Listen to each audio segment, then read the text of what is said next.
after Jeļena Ostapenko lost to Taylor Townsend, the two exchanging sharp words. Townsend saying Ostapenko accusing her of having no class and no education. The drama between Jeļena Ostapenko and Taylor Townsend has now spiraled into something far greater than a heated post-match dispute. What began as sharp words exchanged after a tough loss has evolved into one of the most divisive controversies. In recent tennis history, igniting conversations about racism, respect, and the very values that the sport claims to uphold. At the center of it all stands Townsend, composed and dignified in the face of hostility, and Ostapenko, a Grand Slam champion, whose reputation is now threatened by repeated accusations of crossing the line. It all started with their fiery clash at the US Open. Ostapenko, frustrated after her defeat, lashed out at Townsend, accusing her of having no class and no education. The words spread quickly, sparking anger from fans and condemnation from fellow players. Under pressure, Ostapenko issued a public apology, promising to learn from the incident and move forward. Many believed the storm had passed, that tennis could leave the ugly moment behind. But in the weeks that followed, new remarks surfaced.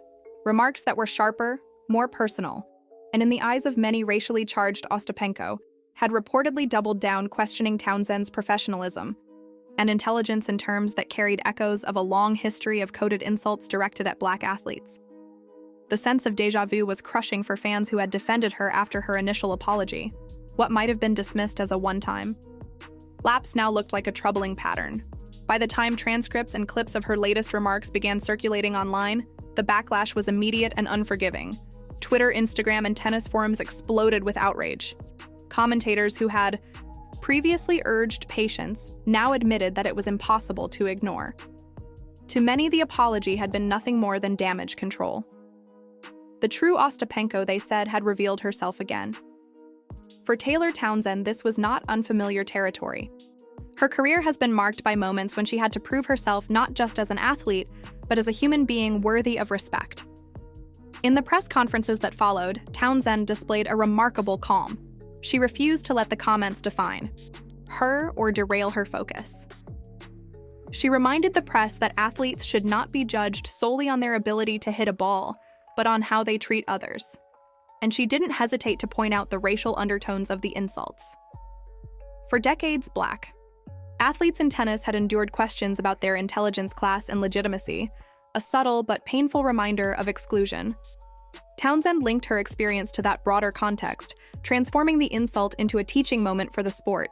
Her composure drew admiration everywhere. Fans praised her strength, and fellow players lauded her dignity. In many ways, Ostapenko's comments only amplified Townsend's reputation.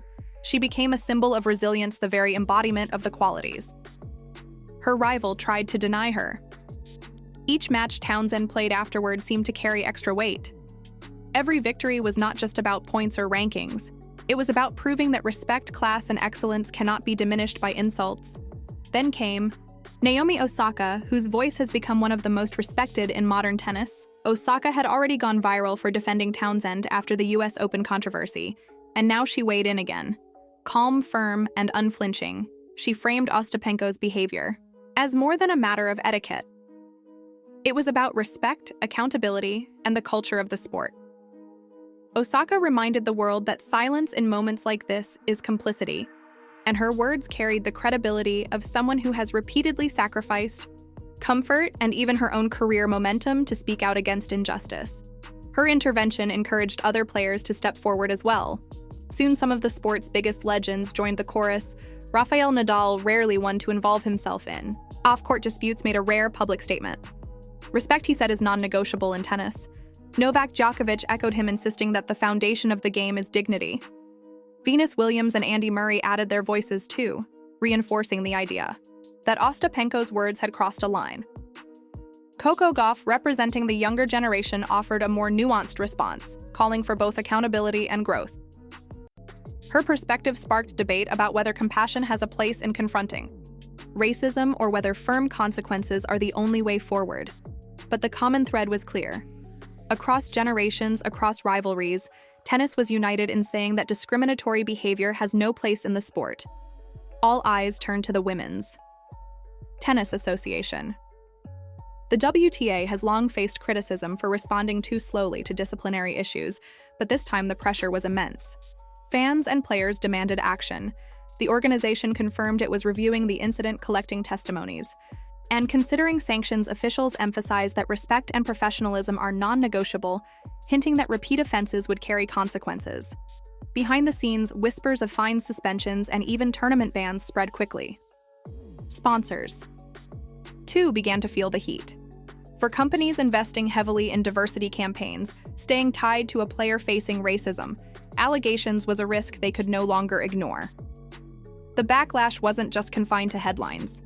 It spilled onto the courts themselves. At tournaments, Ostapenko was met with boos and jeers. Fans held banners calling for respect and equality. For a sport that prides itself on civility, the raw emotion was striking.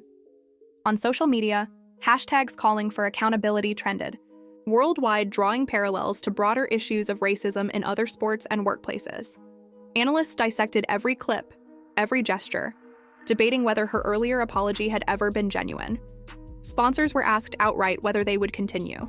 Their partnerships, Ostapenko's name, once synonymous with a French Open title, was now entangled with a scandal that threatened to overshadow her career.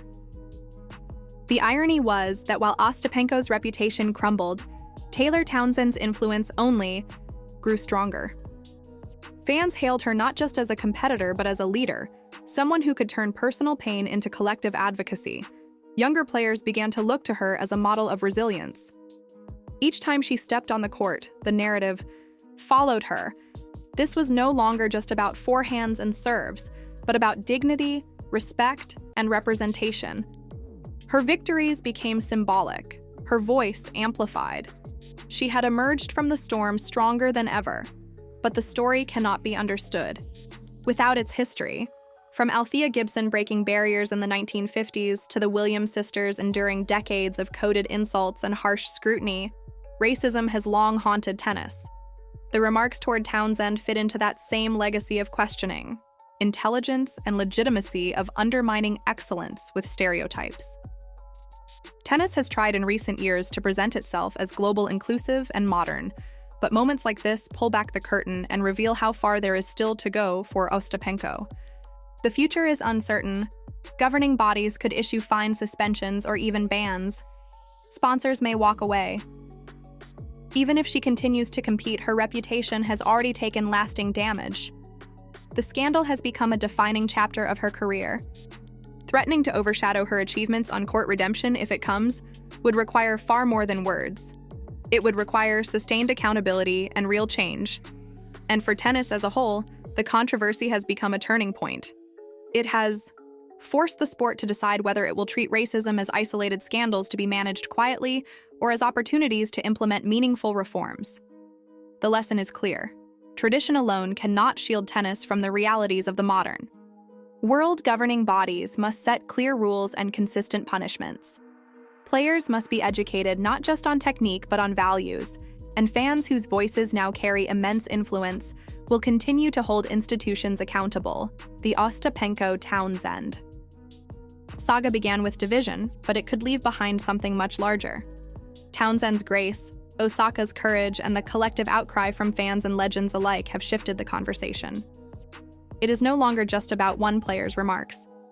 It is about the sport's willingness to change, to protect its values, and to embrace the diversity of voices that now define it. Whether this moment becomes a scar or a spark for progress will depend on how tennis chooses to act. What's clear is that the words once meant to diminish Taylor Townsend instead amplified her. They placed her at the center of a movement larger than any single match, a reminder that sometimes the most powerful victories don't happen on the scoreboard. They happen in the way a player carries herself through adversity, in the voices that rise to demand better, and in the lessons a sport chooses to learn when its values are tested.